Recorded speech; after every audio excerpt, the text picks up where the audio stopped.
Hey everybody, welcome to Obscurities in miniature. It's time for me to do one of my favorite things, which is talk to you about obscurities in literature, and while I'm at it, gripe about games. So, I may not be the most hardcore gamer these days, or any days really anymore.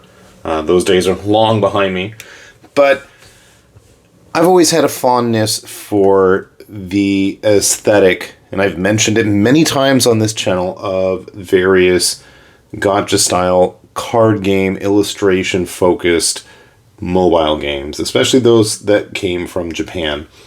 And today we're going to talk about Chain Chronicle. Chain Chronicle still irritates me to this day because it's one of those games that seemed like it was doing well in the States and then got canned pretty quickly.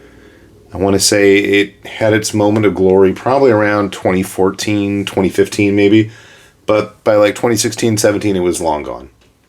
Funny thing is, as of this video at least, the game's still going in Japan. And much like Monster Strike, just keeps on chugging along, and obviously the focal point of these games is the acquisition of various new characters, power crept stuff, whatever. And, you know, I'm guessing that somewhere in there's a story that people enjoy, because obviously it's done well enough that the anime that was based on the game got translated. But we're going to talk about the art. And it dawned on me recently that I have a fair amount of the art books that have been released for the game so far. We start off with Chain Chronicle first season, but then we get into the first half of the second season, and then we get into the third season, and then we get the big slipcase box set for the third season. I'm not sure when, where, or how I've acquired these. They've just kind of ended up on the shelves, and I'm okay with that.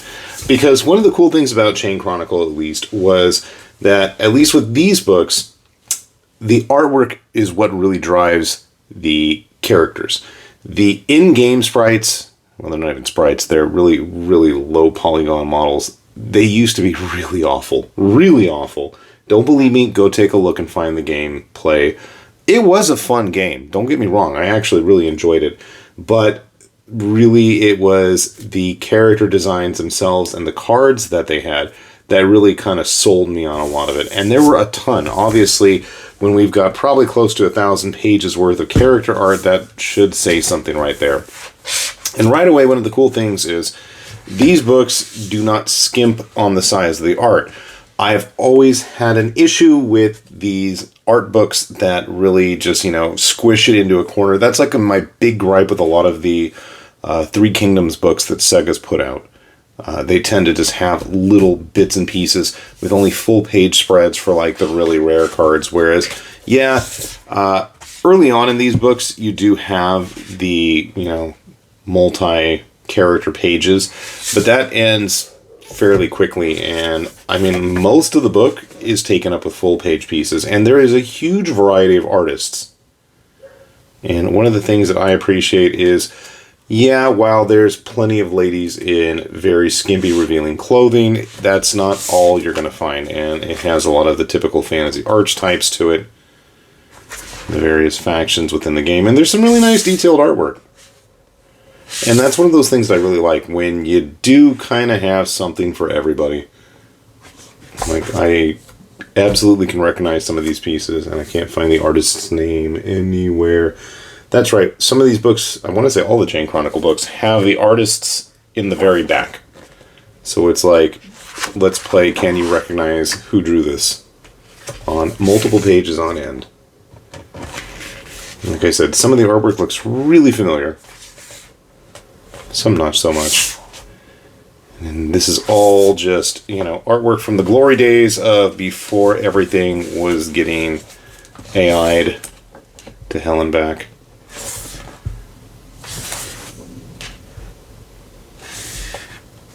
Sometimes the characters forget to wear clothing, and she looks really familiar, actually.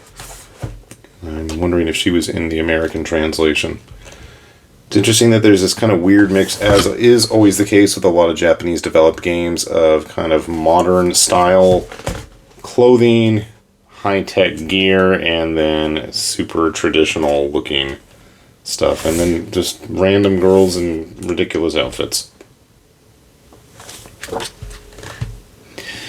There is definitely a focus on the ladies. I mean, obviously, that does tend to be what sells these types of games. It's not the entirety of it, for sure. Sadly, there's not much in the way of mechs. I'm like, that's my one disappointment. Plenty of Oni girls. I'm like, I'm okay with that.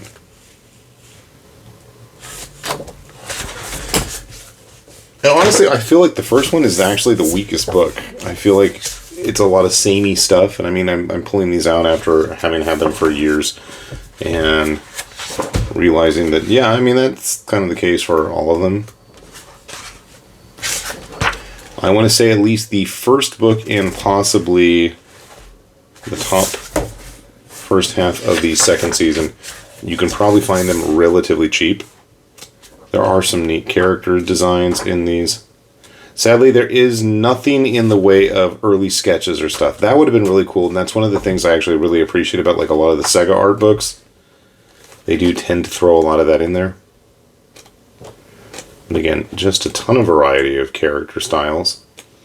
And when you've had a game that's still around 10 years later, you can bet that there's nothing more. I mean, like this one right here, the third season book, this only comes up to 2020. So we're definitely well beyond that. And as I said, the game's still going. As I also mentioned, there does seem to be, as these books go on, a more heavy focus on the ladies. That's not all it is entirely. But it's definitely there. Okay, I can recognize Nitty 2D. That one, I'm like, that's obvious. Again, just some weird stuff. The cigar chomping Cog Champion King. Random half-dressed gunslinger girls.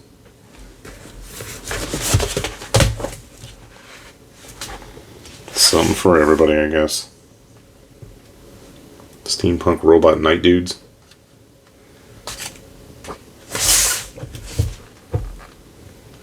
This guy looks familiar, and I don't know why. Every now and then I would try to follow the game online, see what was going on. Hard to read that one, really.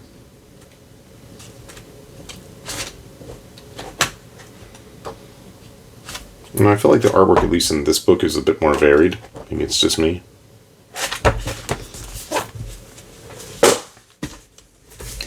One of the interesting things is, so this book, I don't know what the criteria is for which illustration book, but again, this one we kind of go almost all entirely full page. It looks like lac almost. This looks really familiar too. Everything does. I feel like I own so many of these books that I'm sure I've come across a multitude of these artists in various places.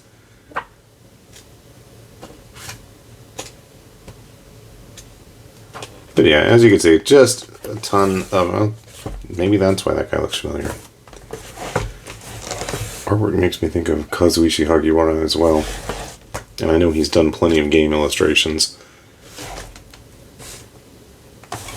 Just a lot of fun stuff.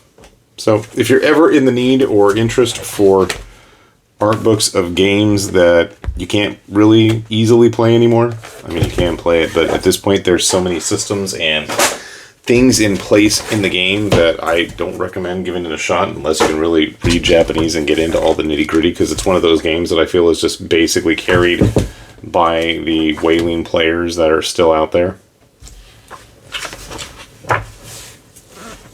I think you'll have a lot of fun with it then, if you don't mind. And again, the artwork in these books is way, way better than anything you will find in the game. The game's graphics do not do these justice.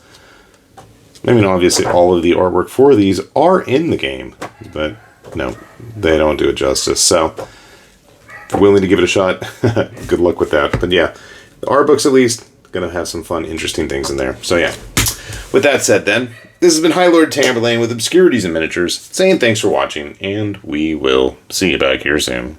Bye-bye.